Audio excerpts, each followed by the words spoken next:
Doctor Who's on today. From that intro, you can tell that I really wasn't into this episode of Doctor Who before I watched it. What an episode we just witnessed.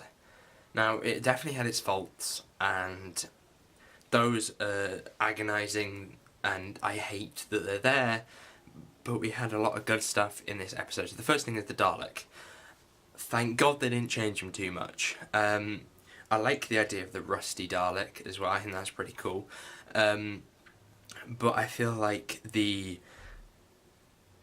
actual squiddy stuff, they changed that for literally no reason, and I don't know why they changed it.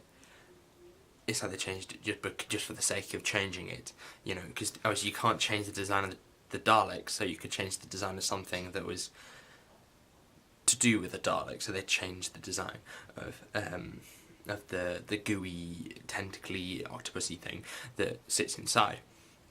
But I've written on my phone, right, as like a notes, so I've written Daleks, and instead of just putting anything generally constructive, I've just written yes. Daleks were so cool in this episode. The one Dalek, you know, this reminds me a little bit of the Christopher Eccleston episode, you know, Dalek. It was one Dalek, and it went around and just slaughtered people. I actually felt that this Dalek had some kind of threat as well. No villain this year has been as good as this Dalek. To be honest, that's not saying much, but that's still something that is really cool. Obviously, I think most people would have sat there and gone, oh my god, that's a Dalek, and look at it doing Dalek-y stuff. Something that I don't think we've seen Daleks do in a long time, and I was really happy that we saw that for once. The visuals for this episode, very, very good again. I love the way that the lens flare was on the Dalek eye stalk, the way everything looked, the way everything was lit, and that will bring us to the characters and the TARDIS sort of team as well. TARDIS crew, we'll go through them first. So Yaz, still nothing to do, poor girl. We have Ryan, who has this episode of another arc with his dad, which admittedly at the beginning I was like, I want to see a Dalek story. I don't really want to sit here and watch Ryan talking about his past and such, you know, do this in a season like an arc, and don't do it in one episode and rush it all, and then they rushed it all in one episode. I think that if he popped in and out in between episodes of Series 11, that would have been cool. But I also am going to mention the Daleks, the Doctor's speech to him, which was just awful. The characters, aside from them and excluding the Doctor, were fine. You know, Graham, he was there, had some of the best lines in this episode. I especially like that bit when he tells Ryan's dad about the fact that it's TARDIS. That's pretty cool. I like the couple, even though their romance feels completely forced. Yeah, they're fine. I can just kind of live with the fact that they don't look right. I don't know why, but this song I just can't put my finger on. I just feel like they don't have any chemistry with each other. I don't think we knew the characters enough to really care about this kiss that they had off screen, because no audience member is going to switch on the television and watch it and then immediately, as soon as this episode begins, start talking as if they know these characters. Actually, that didn't make sense. Start thinking as if they know these characters and actually start liking them after like 30 seconds, because they immediately go to this kiss thing. So it's a bit like, sorry, I'm trying to understand who you are at the same time as trying to understand your pointless love story. Details that I liked the dad in the moment when I thought he was actually gone and then he wasn't, and I had like an actual sigh of relief, which is something that I haven't had in Doctor Who for ages. I think that's due to the way it was filmed, and the facial expressions of Ryan. They were really good. Dalek detail I liked, and this sort of scale of it, I felt like they were really doing something that was actually important, and I felt like something that actually had threat to it, which again most episodes of this series have not done so yet, or haven't done so at all, because the series is over.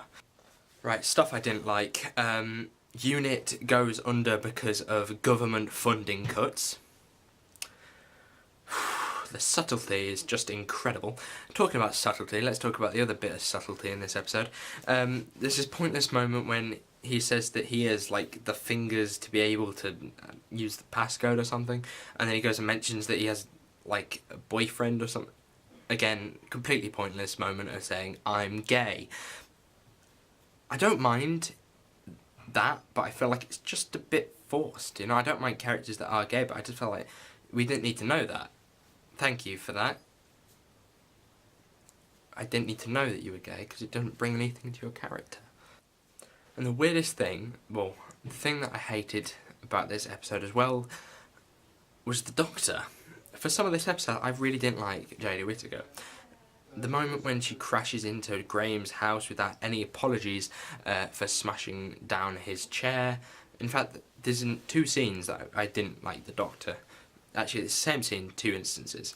So the first one was this moment when the Doctor crashes in and she goes, oops, sorry, and then starts moping around and doing some stuff and nobody knows exactly what she's doing. It's a bit weird, right? But that's not something that the Doctor would do. The Doctor can fly the TARDIS and won't land in an obstacle, for one.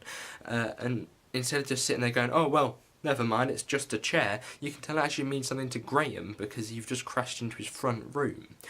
And by the expression of Bradley Walsh, you can tell that, and then she just goes, Doctor, I'm the Doctor, I'm going to go and freak out about something.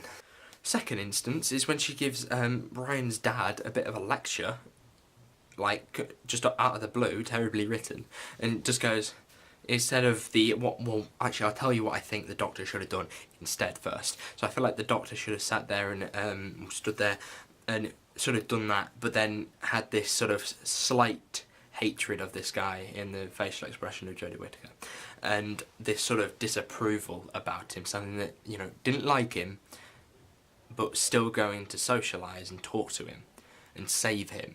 This Doctor, I felt like she was well, she did save him, I'll admit that, but you kind of understand what I mean. If David Tennant was there, or any other Doctor, they wouldn't have just sat there and gone, you weren't at this place, you idiot, you know. There was a couple of moments when I was just like, well, that kind of sucked as a line, or that could have been done better, or delivered better, or looked better. You know, there's this shot of the Dalek, and I was like, that looks not even rendered properly. That kind of stuff. But that's in every episode, and I'm just going to ignore that. Well, I'm going to mention it, but I'm just going to ignore it in my enjoyment of the episode. Because this is one of the best episodes of this series. Could we even add it into Series 11? I don't know. Does it include... I suppose it does. I'm going to include it. So yeah, for me this is the best episode of Series 11, simply because it's the most eventful and the most, the biggest episode in terms of stakes and stuff. So thank you guys for watching. This has been the AGS. Hopefully you did enjoy this video. Make sure you like and I shall see you soon. Goodbye.